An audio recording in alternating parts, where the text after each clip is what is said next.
Vamos a empezar esta cuarta parte sobre el tema del Espíritu Santo y como siempre lo vamos a hacer con una oración. Padre nuestro que estás en los cielos, te damos gracias por la oportunidad que nos das de poder seguir investigando en tu palabra, especialmente hoy en este apartado tan delicado como son los escritos del Espíritu de Profecía a través de la hermana White.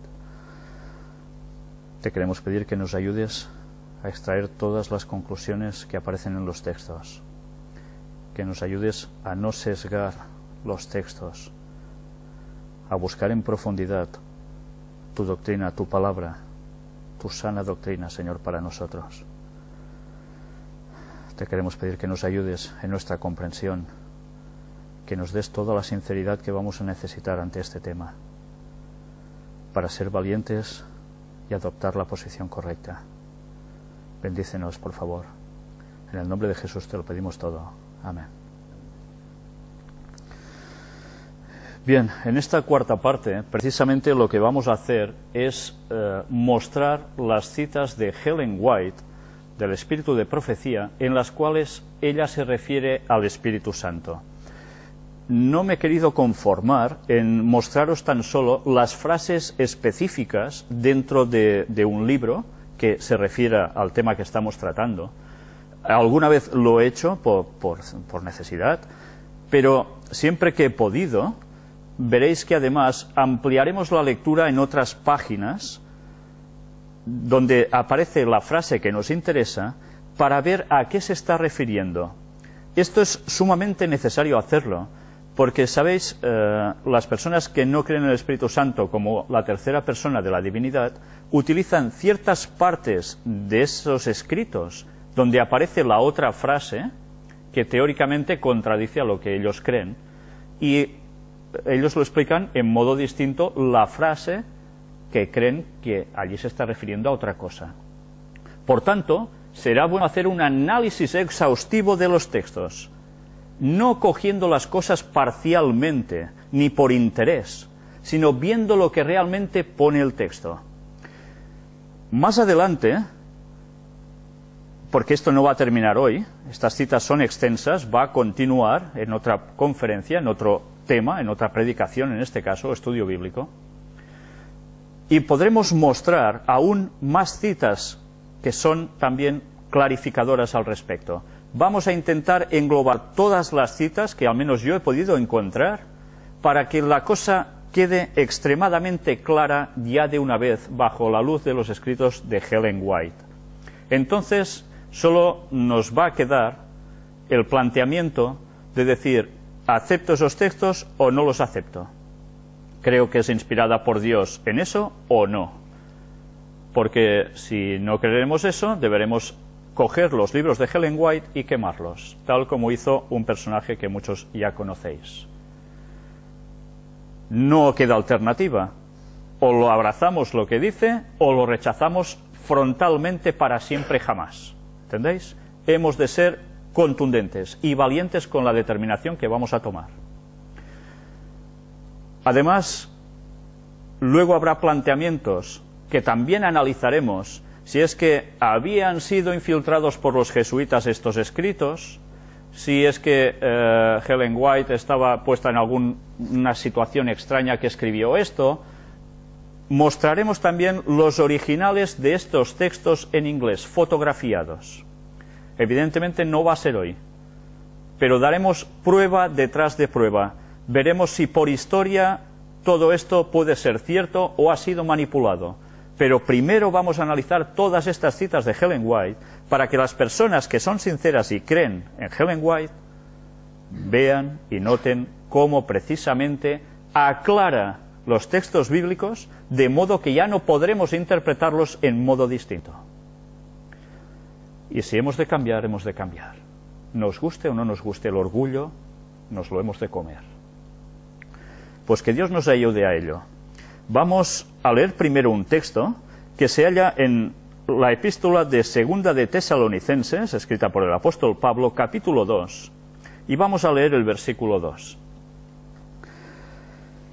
Que no os dejéis mover fácilmente de vuestro modo de pensar, ni os conturbéis, ni por espíritu, ni por palabra, ni por carta como si fuera nuestra, en el sentido de que el día del Señor está cerca.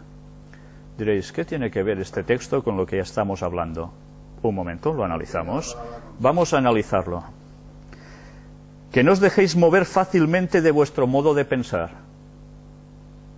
No os dejéis mover. Ni os conturbéis, ni por espíritu, ni por palabra. Por nada. Si tenemos una base, la hemos de mantener, si esa base es correcta, si esa base es cierta y proviene de Dios. Pero mirad que termina diciendo, en el sentido de que el día del Señor está cerca. Este texto, que podría parecer que no tiene nada que ver, sí tiene mucho que ver. ¿Sabéis? Las personas que dicen de que los que creen que el Espíritu Santo es la tercera persona de la divinidad, acusan a estos que creen en que es la tercera persona, el Espíritu Santo, de que están cayendo en la apostasía omega, que había sido predicha por Ellen White también, y que marcaba precisamente el fin para el retorno de Cristo. Deberemos demostrar si esto es realmente así. Pero, mirad, dice que no nos apartemos de lo que realmente es.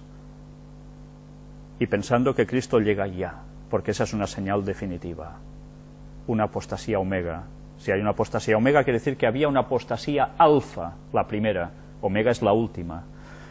También analizaremos, en otros temas, la situación con el señor Kellogg, el doctor Kellogg, el famoso señor que inventó los cereales Kellogg, que ya sabéis que tuvo una confrontación con Ellen White dialéctica y con la Iglesia Adventista por la postura que él llegó a adoptar. Vamos a explicar qué hay de todo esto, para poder sacar en claro y comprender qué era la apostasía alfa, que se inició en esos momentos, y cuál va a ser la apostasía omega, o cuál es la apostasía omega. Me gustaría también que del mismo capítulo leyésemos el versículo 15, donde nos dice: así que, hermanos, estad firmes y retened la doctrina que habéis aprendido, sea por palabra o por carta nuestra. Retened esta palabra, la que habéis aprendido, esta doctrina, incluso por carta nuestra. También llegaremos a analizar los textos del apóstol Pablo, de los otros apóstoles, que hablaban en referencia al Espíritu Santo, para ver si realmente esa doctrina que nosotros habíamos creído hasta ahora es correcta o no es correcta, si nos hemos de apartar de ella o no, o si se interpreta mal o no. Pues bien, vamos a ver ahora un PowerPoint donde iremos mostrando todas estas citas de Ellen White, que os digo, no vamos a terminar hoy, ni mucho menos, pero que os iré leyendo para las personas que no pueden leer bien en pantalla, y iremos deteniéndonos en ciertos momentos para hacer énfasis, recalcar cosas que allí pone, que a veces nos pueden pasar totalmente desapercibidas y nos pueden hacer creer lo que no es. Vamos pues, sin más, ya a pasar estas imágenes. Lo que vamos a ver ahora son estas citas de Ellen White sobre la divinidad en tres personas o de tres personas distintas y el papel, el rol del Espíritu Santo dentro de la divinidad. Miremos la primera, extraída de Signs of the Times, del 1 de diciembre de 1889. Me gusta.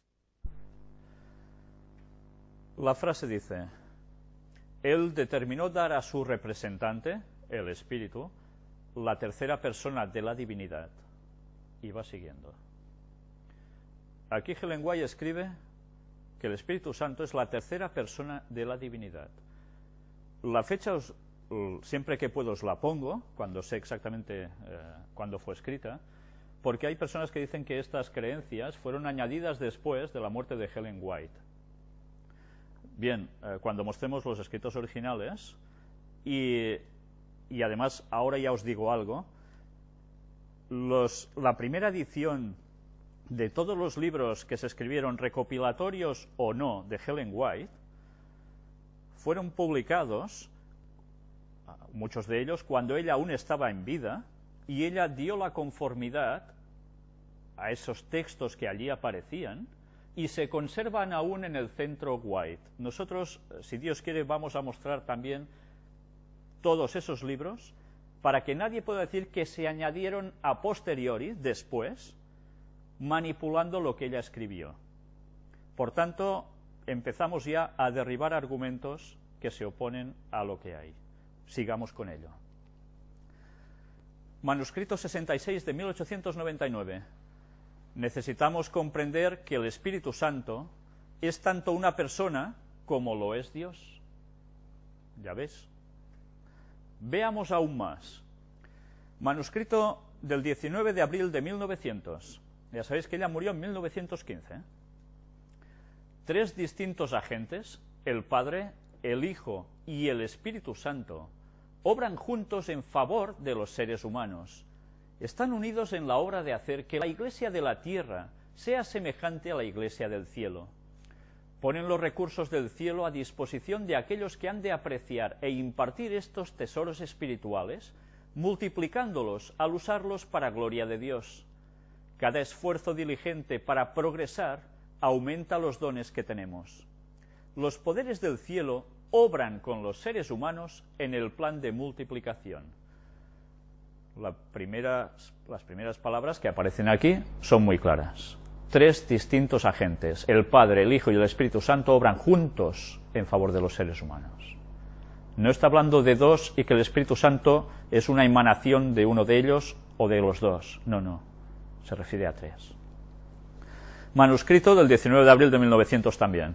El Padre, el Hijo y el Espíritu Santo, poderes infinitos y omniscientes, reciben a aquellos que verdaderamente entran en una relación de pacto con Dios. Están presentes en cada bautismo para recibir a los candidatos que han renunciado al mundo y han recibido a Cristo en el templo del alma. Estos candidatos han entrado en la familia de Dios y sus nombres son inscritos en el libro de vida del Cordero. Una vez más, nos hace claro hincapié, Padre, Hijo y Espíritu Santo, que además comparten algo, poderes infinitos y omniscientes. Nadie es superior al otro o inferior al otro. Se les da los mismos calificativos. Y además, ¿en relación a qué? Están presentes en cada bautismo para recibir a los candidatos. Padre, Hijo y Espíritu Santo, no solo Jesús. The Signs of the Times, 19 de junio de 1901. Nuestra santificación es la obra del Padre, el Hijo y el Espíritu Santo. Es el cumplimiento del pacto que Dios ha hecho con los que se unen a Él, para permanecer con Él, con su Hijo y con el Espíritu en santa comunión. ¿Ha nacido usted de nuevo? ¿Ha llegado a ser una nueva criatura en Cristo Jesús? Entonces coopere con los 3 grandes poderes del cielo que están obrando en su favor. Al hacerlo, le revelará al mundo los principios de la justicia. Bien, queda claramente determinado de que estos 3 grandes poderes del cielo, Padre, Hijo y Espíritu Santo, son los que entran en pacto con nosotros. También The Signs of the Times, del 12 de febrero de 1902, nos dice: cuando usted abiertamente renuncia al pecado y a Satanás, los 3 grandes poderes del cielo se comprometen a ayudarlo para que usted sea un vencedor. Bastante evidente, ¿no?, la cita. También, del mismo lugar, Signs of the Times, 11 de marzo de 1903, los 3 grandes poderes del cielo, el Padre, el Hijo y el Espíritu Santo. Vuelve a citarlo tal cual. De la Review and Herald, ya sabéis que es la revista adventista de antaño, lo primero, tal se llamaba así, del 5 de mayo de 1903 nos dice: en la gran obra de conclusión nos encontraremos con peligros con los cuales no sabremos cómo lidiar, pero no nos olvidemos que los 3 grandes poderes del cielo están trabajando. Nos dice que en un futuro Habría problemas que no sabíamos cómo lidiar con ellos. Ya sabéis que la palabra lidiar, muy conocida taurinamente, ¿no? Enfrentarte al toro lidiándolo con capotazos, esquivándolo. Pues bien, no estamos solos. No olvidemos que los tres grandes poderes del cielo, Padre, Hijo y Espíritu Santo, están trabajando. Y esto me debería hacer pensar a mí, y creo que a todo el mundo, qué tipo de peligros se estaba refiriendo ella que debería enfrentar el pueblo de Dios en los últimos tiempos. Las falsas doctrinas son uno de ellos. The Southern Watchman, el Atalaya del Sur, 23 de febrero de 1904, página 122, nos dice: los que proclaman el mensaje del tercer ángel deben revestirse de toda la armadura de Dios, a fin de resistir valientemente en su puesto, frente a la detracción y la falsedad, librando la buena batalla de la fe, resistiendo al enemigo con la expresión, escrito está. Manténganse donde los tres grandes poderes del cielo, el Padre, el Hijo y el Espíritu Santo, puedan ser su eficiencia. Estos poderes obran con el que se entrega sin reservas a Dios. La fuerza del cielo está a las órdenes de los creyentes de Dios. El hombre que hace de Dios su confianza está protegido por un muro inexpugnable. Hacer de Dios su confianza, Padre, Hijo y Espíritu Santo, Dios. Esto nos ayudará a resistir valientemente en nuestro puesto frente a la detracción y la falsedad con un escrito está. ¿Entendemos ahora lo clara que es Ellen White cuando habla y cómo el escrito está es lo que es? No queremos o no queramos interpretar lo que no es en los textos bíblicos para ponerlo en sintonía con lo que queremos creer. Hemos de leer realmente su verdadero significado en todo. Extraído de lo que era un libro conocido como una matutina, un librito devocional de estos que se leen por la mañana cuando uno se levanta, una recopilación de citas escritos de Ellen White, titulado Alza tus ojos. En el día 14 de mayo aparece esto: el sendero abierto, el sendero seguro para transitar en el camino de sus mandamientos, es una senda de la cual no podemos apartarnos sin correr riesgos. Y cuando los hombres siguen sus propias teorías humanas, adornadas de representaciones agradables y fascinantes, hacen con ello una trampa en la cual capturan almas. En lugar de dedicar sus facultades a teorizar, Cristo les ha dado una obra para realizar. Su comisión es: id por todo el mundo y haced discípulos en todas las naciones, bautizándolos en el nombre del Padre, y del Hijo, y del Espíritu Santo. Ella está citando, una vez más, el texto de Mateo 28, 19, que los detractores sobre el tema del Espíritu Santo dicen que fue añadido por la Iglesia Católica y que no es correcto, que ya demostramos que históricamente esto es falso, no es así. Este texto existe desde su inicio.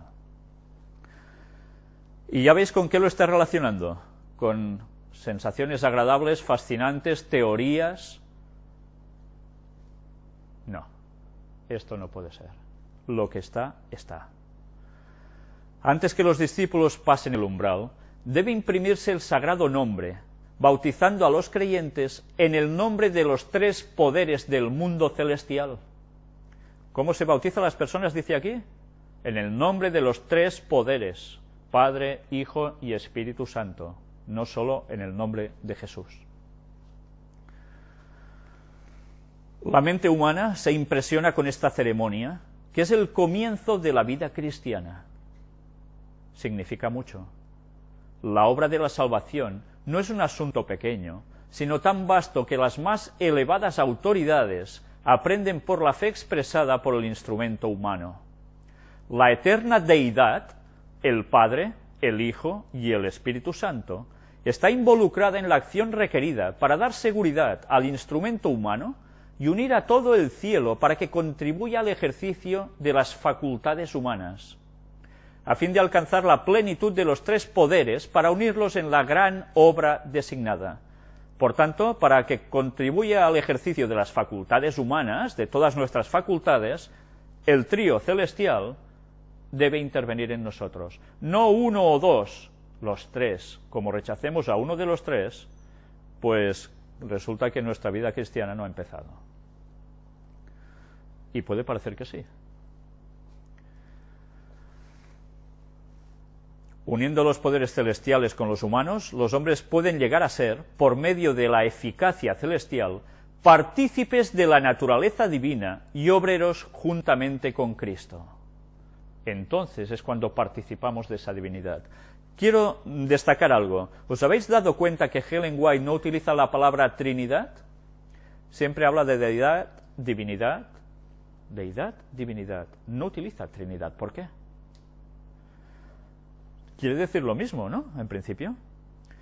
Bien, cuando veamos en esta conferencia, ¿no? Quizás en la que viene, la cierta simbología que hay que utiliza el catolicismo para hacer colar sus conceptos, pero que por detrás nos quiere decir otras cosas, os daréis cuenta de por qué ella no utiliza esa palabra Trinidad como los católicos, hace una pequeña diferenciación para decir lo mismo, pero que evidentemente allí se huele algo hay allí, que ella no utiliza esa palabra. Pero bien, vamos a seguir viendo. Las capacidades del hombre pueden multiplicarse mediante la conexión de los instrumentos humanos con los divinos. Unidas con los poderes celestiales, las capacidades humanas aumentan de acuerdo con la fe que obra por el amor y purifica, santifica y ennoblece al hombre entero. Manuscrito 45 del 14 de mayo de 1904. ¿Ya veis? Ella estaba viva, ella escribió esto, y esto se publicó. Sigamos viendo más. Antes he dicho que para empezar a ser cristiano, el bautismo tiene que ser de Padre, Hijo y Espíritu Santo. Entonces las personas que se bautizan solo en el nombre de Jesús y ya está, ¿empiezan su cristianismo? Ya vimos que en el nombre de Jesús implica Yahshua, Jehová salva, los tres participan de lo mismo. Pero ciertamente nosotros tenemos claramente designada la forma bautismal de Padre, Hijo y Espíritu Santo. No quiero decir que las personas que han creído de verdad, de corazón, en ese concepto, se han bautizado y no son cristianas. Ellos quieren serlo, pero deben conocer aún más de la verdad, porque si no están cayendo en un error que les llevará a más errores seguramente. Iremos viendo eso aún más. Signs of the Times, 10 de mayo de 1905. Manténganse donde los tres grandes poderes del cielo, el Padre, el Hijo y el Espíritu Santo, puedan ser vuestra eficiencia. Una vez más, nos hemos de mantener allí. Review and Herald, 17 de mayo de 1906. El Padre, el Hijo y el Espíritu Santo están comprometidos a cooperar con los santificados instrumentos humanos. Los tres están comprometidos. Review and Herald, 2 de mayo de 1912. La divinidad estaba conmovida de piedad por la raza, y el Padre, el Hijo y el Espíritu Santo se dieron a sí mismos para llevar a cabo el plan de la redención. Los tres se comprometieron, se conmovieron, la divinidad de tres se conmovió ante los problemas de nuestra raza. ¿Y qué hicieron? Llevar a cabo el plan de la redención dándose a sí mismos. Cada uno iba a cumplir un rol, una función. Entre los tres iban a hacer posible la salvación del ser humano. En Testimonios, tomo 6, página 99, nos dice: el hecho de que haya sido bautizado en el nombre del Padre, del Hijo y del Espíritu Santo es una seguridad de que así usted pide su ayuda, estos poderes le ayudarán en cada emergencia. Mirad si es importante ser bautizados en el nombre del Padre, del Hijo y del Espíritu Santo, creyendo en los tres. Extracción del deseado de todas las gentes. Página 143 nos dice, empecemos a leer por arriba. No hay nada en él que responda a las cosas espirituales, porque las cosas espirituales se disciernen espiritualmente. Esto es clave, ¿eh? Las cosas espirituales se disciernen espiritualmente, no con elucubraciones humanas, etcétera, etcétera, que no cabe en mi cabeza, que esto no pueda ser. No, espiritualmente. Pero el Salvador no contestó a su argumento con otro. Levantando la mano con solemne y tranquila dignidad, hizo penetrar la verdad con aún mayor seguridad. De cierto te digo, que el que no naciere de agua y del Espíritu no puede entrar en el reino de Dios. Palabras tremendas, ¿eh? Después de leer las citas de Ellen White, rechazar al Espíritu Santo como la tercera persona de la divinidad, ¿qué implica? Si no naces también del Espíritu, no puedes entrar en el reino de Dios. ¿Os dais cuenta lo que es ahora no creer en el Espíritu Santo como la tercera persona de la divinidad? ¿Qué implica realmente? Nicodemo sabía que Cristo se refería aquí al agua del bautismo y a la renovación del corazón por el Espíritu de Dios. Estaba convencido de que se hallaba en presencia de aquel cuya venida había predicho Juan el Bautista. Jesús continuó diciendo, lo que es nacido de la carne, carne es, y lo que es nacido del Espíritu, Espíritu es. Por naturaleza el corazón es malo, ¿y quién hará limpio de inmundo? Nadie. Ningún invento humano puede hallar un remedio para el alma pecaminosa. La intención de la carne es enemistad contra Dios, porque no se sujeta a la ley de Dios ni tampoco puede. Del corazón salen los malos pensamientos, muertes, adulterios, fornicaciones, hurtos, falsos testimonios, blasfemias. La fuente del corazón debe ser purificada antes que los raudales puedan ser puros. El que está tratando de alcanzar el cielo por sus propias obras observando la ley, está intentando lo imposible. No hay seguridad para el que tenga solo una religión legal, solo una forma de la piedad. La vida del cristiano no es una modificación o mejora de la antigua, sino una transformación de la naturaleza. Se produce una muerte al yo y al pecado, y una vida enteramente nueva. Este cambio puede ser efectuado únicamente por la obra eficaz ¿de quién? Del Espíritu Santo, el único que nos puede cambiar. Nicodemo estaba todavía perplejo, y Jesús empleó el viento para ilustrar lo que quería decir. El viento de donde quiere sopla y oyes su sonido, mas ni sabes de dónde viene ni a dónde vaya. Así es todo aquel que es nacido del Espíritu.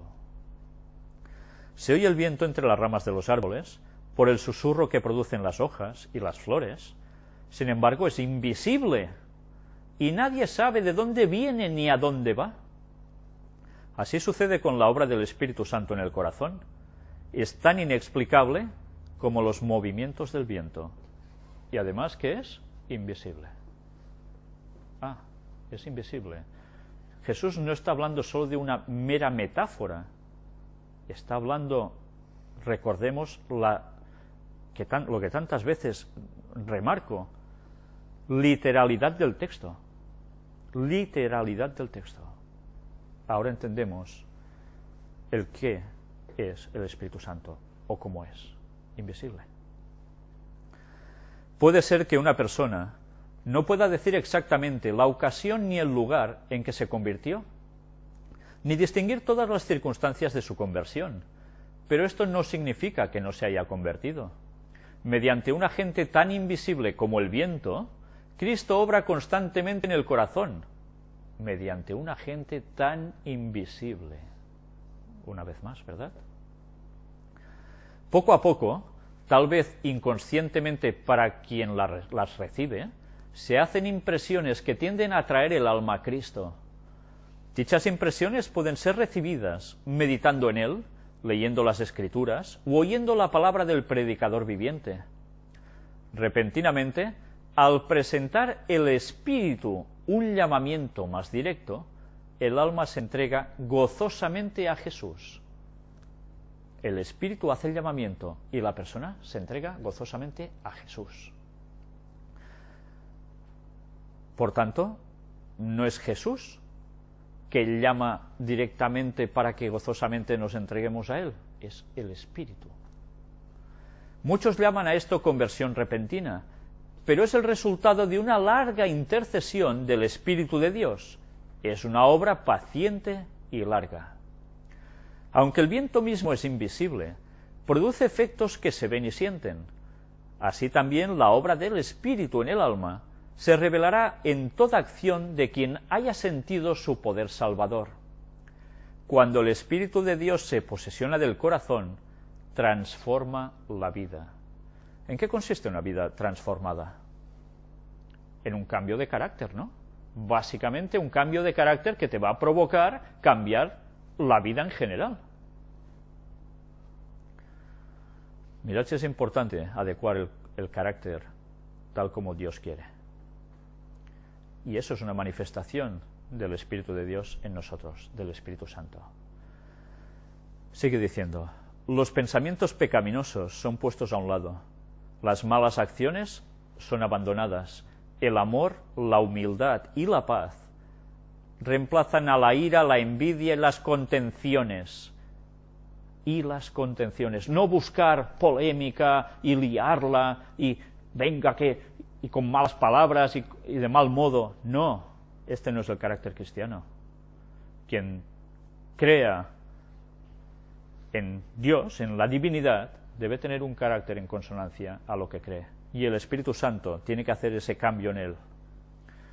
Si esto se manifiesta en nosotros, tenemos un grave problema con el Espíritu Santo.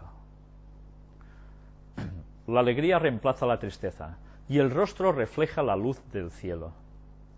Nadie ve la mano que alza la carga, ni contempla la luz que desciende de los atrios celestiales. La bendición viene cuando por la fe el alma se entrega a Dios. Entonces, ese poder que ningún ojo humano puede ver, crea un nuevo ser a la imagen de Dios. Es imposible para las mentes finitas comprender la obra de la redención. Su misterio supera al conocimiento humano. Sin embargo, el que pasa de muerte a vida comprende que es una realidad divina. Podemos conocer aquí por experiencia personal el comienzo de la redención. Sus resultados alcanzan hasta las edades eternas.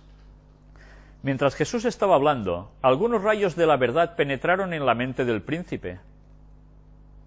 La suavizadora y subyugadora influencia del Espíritu Santo impresionó su corazón. ¿Quién estaba impresionando mientras Jesús hablaba? ¿A Nicodemo? El Espíritu Santo. Sin embargo, él no comprendía plenamente las palabras del Salvador. No le impresionaba tanto la necesidad del nuevo nacimiento como la manera en que se verificaba. Dijo con admiración, ¿cómo puede hacerse esto? Vamos a ver aquí también qué nos dice. No es mediante controversias y discusiones cómo se ilumina el alma, entrando en discusiones, contiendas, así vamos a sacar la gran verdad. No, así no se ilumina el alma de nadie. Debemos mirar y vivir. Nicodemo recibió la lección y se la llevó consigo. Escudriñó las Escrituras de una manera nueva, no para discutir una teoría, sino para recibir vida para el alma. Empezó a ver el reino de los cielos cuando se sometió a la dirección del Espíritu Santo. Allí, cuando te sometes al Espíritu Santo, a esa dirección, empiezas a ver el reino de los cielos. Hay hoy día miles que necesitan aprender la misma verdad que fue enseñada a Nicodemo por la serpiente levantada. Confían en que su obediencia a la ley de Dios los recomienda a su favor. Cuando se los invita a mirar a Jesús y a creer que Él los salva únicamente por su gracia, exclaman, ¿cómo puede esto hacerse? Como Nicodemo, debemos estar dispuestos a entrar en la vida de la misma manera que el primero de los pecadores. Fuera de Cristo no hay otro nombre debajo del cielo dado a los hombres en que podamos ser salvos. Por la fe recibimos la gracia de Dios, pero la fe no es nuestro Salvador. No nos gana nada. Es la mano por la cual nos asimos de Cristo y nos apropiamos sus méritos, el remedio por el pecado. Y ni siquiera podemos arrepentirnos sin la ayuda del Espíritu de Dios. Él es el que nos da el arrepentimiento. La Escritura dice de Cristo, a este ha dado Dios, ensalzado con su diestra por príncipe, a este ha Dios ensalzado con su diestra por príncipe y salvador, para dar a Israel arrepentimiento y remisión de pecados. El arrepentimiento proviene de Cristo tan ciertamente como el perdón. Gracias a lo que Él ha hecho, el Espíritu Santo lo puede utilizar para tocar el corazón. ¿Cómo hemos de salvarnos entonces? Como Moisés levantó la serpiente en el desierto, así también el Hijo del Hombre ha sido levantado, y todos los que han sido engañados y mordidos por la serpiente pueden mirar y vivir. He aquí el Cordero de Dios que quita el pecado del mundo. La luz que resplandece de la cruz revela el amor de Dios. Su amor nos atrae a Él. Si no resistimos esta atracción, seremos conducidos al pie de la cruz, arrepentidos por los pecados que crucificaron al Salvador. Entonces, el Espíritu de Dios produce por medio de la fe una nueva vida en el alma.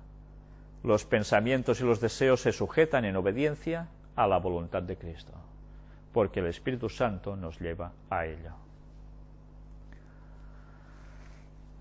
En el capítulo 33 del mismo libro nos dice, ¿cómo vamos de tiempo? ¿Vamos bien? Bueno, precisamente antes de esto, Jesús había realizado por segunda vez el milagro de sanar a un hombre poseído, ciego y mudo, y los fariseos le habían reiterado la acusación: por el príncipe de los demonios echa fuera a los demonios.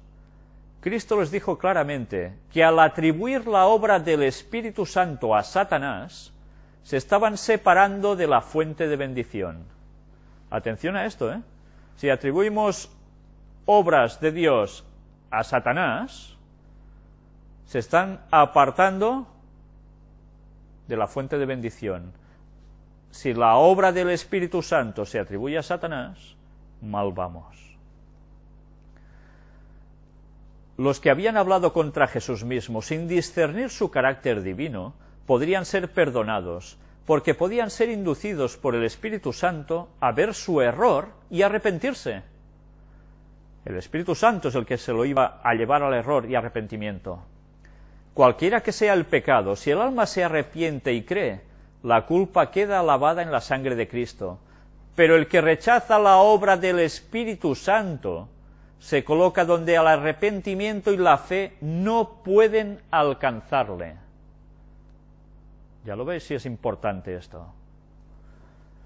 Es por el Espíritu Santo cómo obra Dios en el corazón. Cuando los hombres rechazan voluntariamente al Espíritu y declaran que es de Satanás, cortan el conducto por el cual Dios puede comunicarse con ellos. Cuando se rechaza finalmente al Espíritu, no hay más nada que Dios pueda hacer para el alma. Rechazar al Espíritu Santo.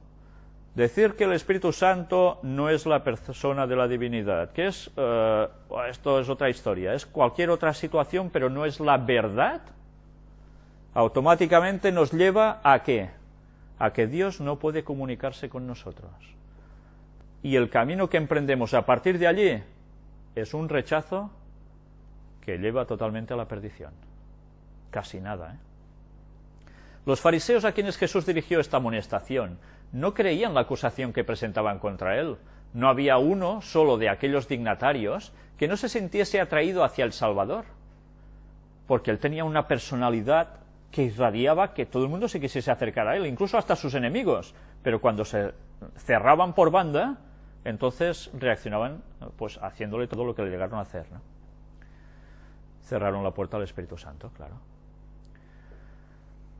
Habían oído en su propio corazón la voz del Espíritu que le declaraba el ungido de Israel y los instaba a confesarse sus discípulos.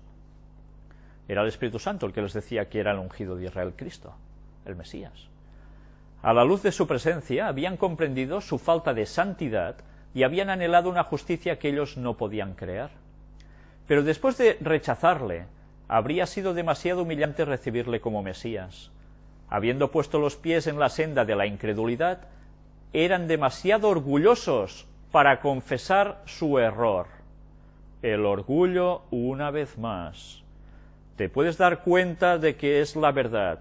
Por orgullo pisas la verdad y prefieres la mentira porque va bien a tus conceptos.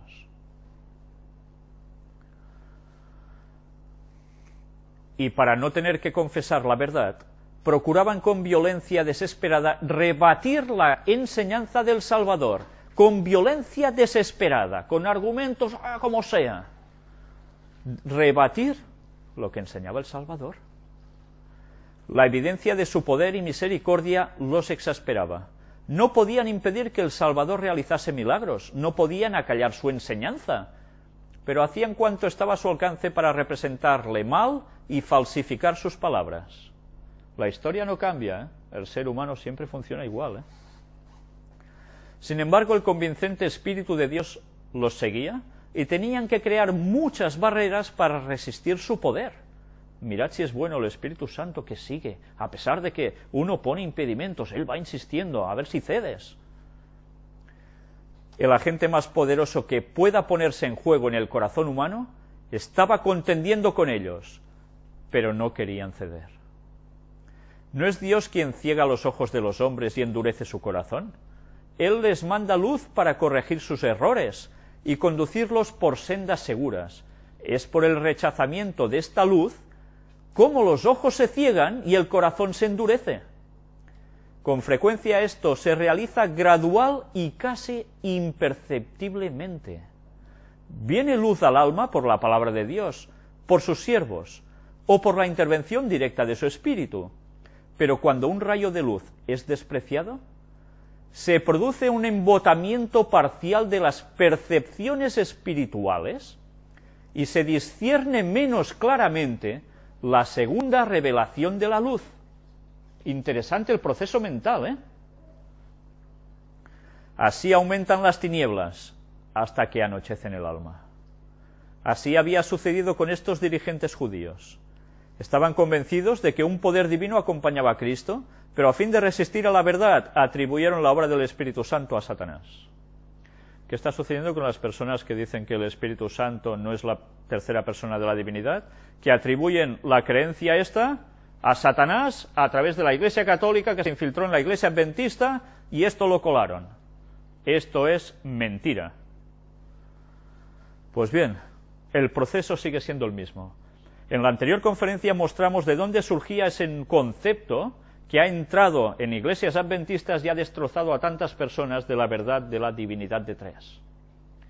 Vimos y demostramos cómo provenía del sector del espiritismo, por esa falsa ciencia cristiana.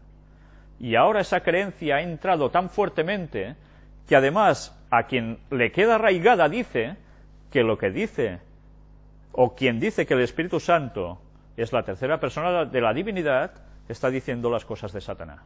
¿Os dais cuenta de la relación de todo esto? Tremendo, ¿eh? Al hacer esto, prefirieron deliberadamente el engaño, se entregaron a Satanás y desde entonces fueron dominados por su poder. Meditad en esto, ¿eh? Meditémoslo todos.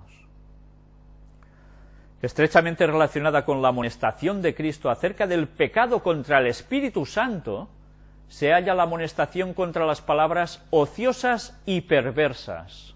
Más de lo mismo. Pervertir algo, ¿eh?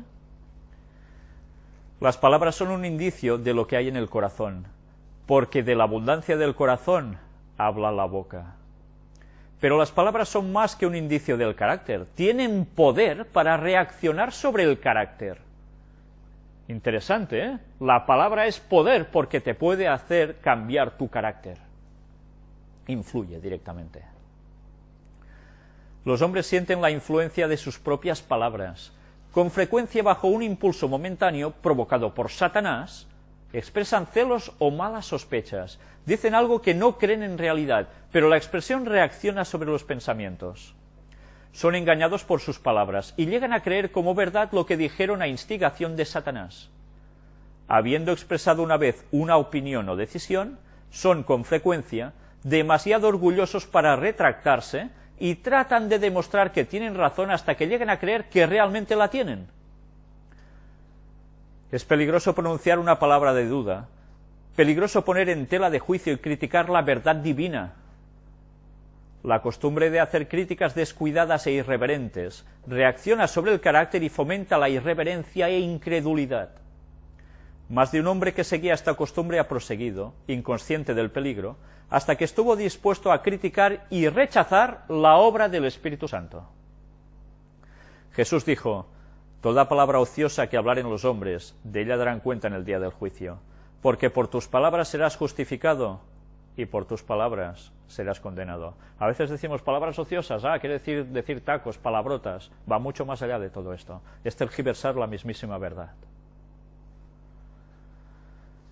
Luego añadió una amonestación a aquellos que habían sido impresionados por sus palabras, que le habían oído gustosamente, pero que no se habían entregado para que el Espíritu Santo morase en ellos.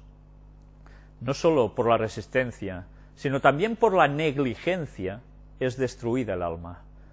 Cuando el espíritu inmundo ha salido del hombre, dijo Jesús, anda por lugares secos buscando reposo y no lo halla. Entonces dice: me volveré a mi casa de donde salí, y cuando viene la halla desocupada, barrida y adornada. Entonces va y toma consigo otros 7 espíritus peores que él, y entrados moran allí. Por tanto, un rechazo implica que la cosa vaya mucho peor. En los días de Cristo, como hoy, eran muchos los que parecían momentáneamente emancipados del dominio de Satanás. Por la gracia de Dios habían quedado libres de los malos espíritus que dominaran su alma. Se gozaban en el amor de Dios, pero como los oyentes representados en la parábola por el terreno pedregoso, no permanecían en su amor. No se entregaban a Dios cada día para que Cristo morase en su corazón, y cuando volvía el mal espíritu, con otros 7 espíritus peores que él, quedaban completamente dominados por el mal. Cuando el alma se entrega a Cristo, un nuevo poder se posesiona del nuevo corazón. Se realiza un cambio que ningún hombre puede realizar por su cuenta. Es una obra sobrenatural que introduce un elemento sobrenatural en la naturaleza humana. El alma que se entrega a Cristo llega a ser una fortaleza suya, que él sostiene en un mundo en rebelión, y no quiere que otra autoridad sea conocida en ella, sino la suya. Un alma así guardada en posesión por los agentes celestiales es inexpugnable para los asaltos de Satanás. Pero a menos que nos entreguemos al dominio de Cristo, seremos dominados por el maligno. Debemos estar inevitablemente bajo el dominio del uno o del otro, de los dos grandes poderes que están contendiendo por la supremacía del mundo. No es necesario que elijamos deliberadamente el servicio del reino de las tinieblas para pasar bajo su dominio. Basta que descuidemos de aliarnos con el reino de la luz. Si no cooperamos con los agentes celestiales, Satanás se posesionará de nuestro corazón y hará de él su morada. Y antes hemos visto que ¿quiénes eran los agentes celestiales? Además de los ángeles, el trío celestial. Si rechazamos a uno de ellos, ya veis lo que puede pasar.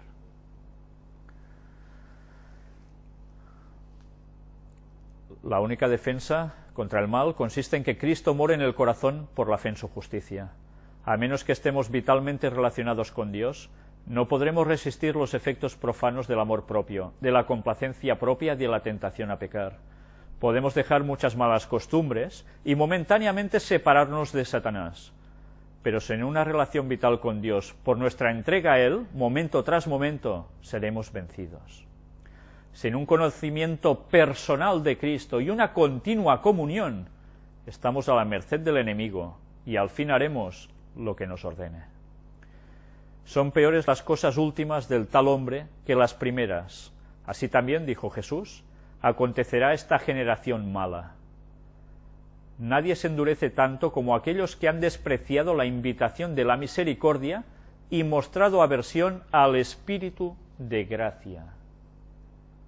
Caray, ¿cómo lo dice? La manifestación más común del pecado contra el Espíritu Santo consiste en despreciar persistentemente la invitación del cielo a arrepentirse. Te lo dicen. El Espíritu Santo insiste a través directamente de tu mente, a través de lo que lees, a través de lo que alguien te dice. Pero no hay forma. Cada paso dado hacia el rechazamiento de Cristo es un paso hacia el rechazamiento de la salvación y hacia el pecado contra el Espíritu Santo. Casi nada. Pues bien, vamos a dejarlo aquí. Seguiremos en la próxima temática, en la quinta parte, donde precisamente veremos aún muchas más citas. Ya veis que hemos intentado ampliar no tan solo las frases específicas, buscando los contextos, buscando la explicación para que todo nos cuadre. Nos ha sido revelado. Lo que nos ha sido revelado podemos comprenderlo con la ayuda del Espíritu Santo. En eso debemos trabajar nosotros. Me gustaría, para terminar, leer un texto que es duro. Es muy duro. Y está escrito por el apóstol Pablo. Pero, ¿sabéis? No podemos desechar nada de lo que aquí hay, por conveniencia, porque estamos advertidos. Segunda de Corintios, capítulo 10, versículos del 4 al 7 nos dice: porque las armas de nuestra milicia no son carnales, sino poderosas en Dios para la destrucción de fortalezas, derribando argumentos y toda altivez que se levanta contra el conocimiento de Dios, y llevando cautivo todo pensamiento a la obediencia a Cristo. Los argumentos que podemos utilizar nosotros con la palabra es para derribar los falsos argumentos, que además se levantan contra el conocimiento de Dios. O conocemos bien a Dios, la divinidad de tres, o cuidado, aquí hay un grave problema. Nosotros debemos derribar esos falsos argumentos. ¿Por qué? ¿Qué sucede? Hemos de llevar cautivo todo pensamiento a la obediencia a Cristo. Esa es la base. Y estando prontos para castigar toda desobediencia, cuando vuestra obediencia sea perfecta. ¿Qué quiere decir? ¿Que debemos ir a bofetadas con la gente que habla lo contrario? No.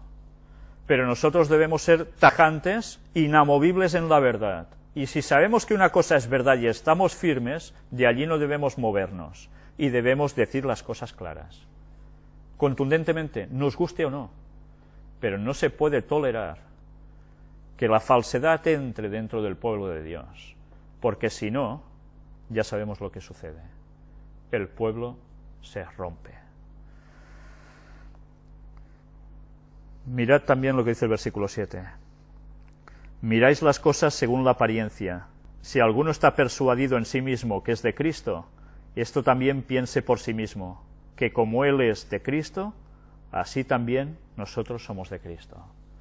Pero para ser de Cristo hace falta, si sabes la verdad, seguirla y apartarte de lo que no es correcto. Por tanto, debemos ser vigías. Los guaitas debemos ser. De dónde está la verdad y el error y denunciarlo, para que las personas no sigan cayendo en engaños. Y miremos también por nosotros mismos, que a veces podemos creer que estamos firmes y podemos caer. Que Dios nos ayude a todo ello, porque falta nos va a hacer. Y quiero deciros desde aquí, directamente, que todas las personas que ya sé que automáticamente cuando vean esto se me van a tirar encima por lo que aquí presento, que tengan paciencia, no les voy a responder, porque voy a responder a través de todo lo que voy a mostrar, que no son mis palabras, sino son las palabras de Dios a través del espíritu de profecía de Ellen White. Vamos a terminar con una oración.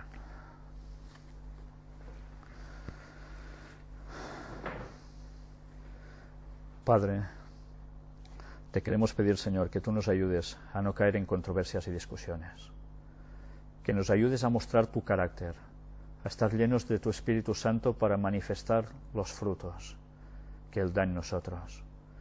Queremos ser como tú eres, Señor. Queremos seguirte de todo corazón.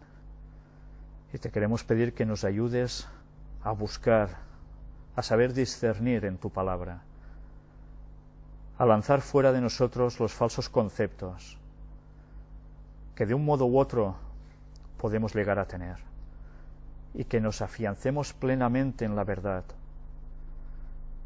para estar firmes, no ser removidos y vigilar los engaños de Satanás que tanto están afectando a tu pueblo. Bendícenos, Señor, ayúdanos, y que la colaboración de la divinidad con nosotros sea total, para seguir llevando personas al Evangelio para siempre más. Perdona nuestros pecados y llénanos del Espíritu Santo, por favor, y guíanos a toda la verdad. En el nombre de Jesús te lo pedimos todo. Amén.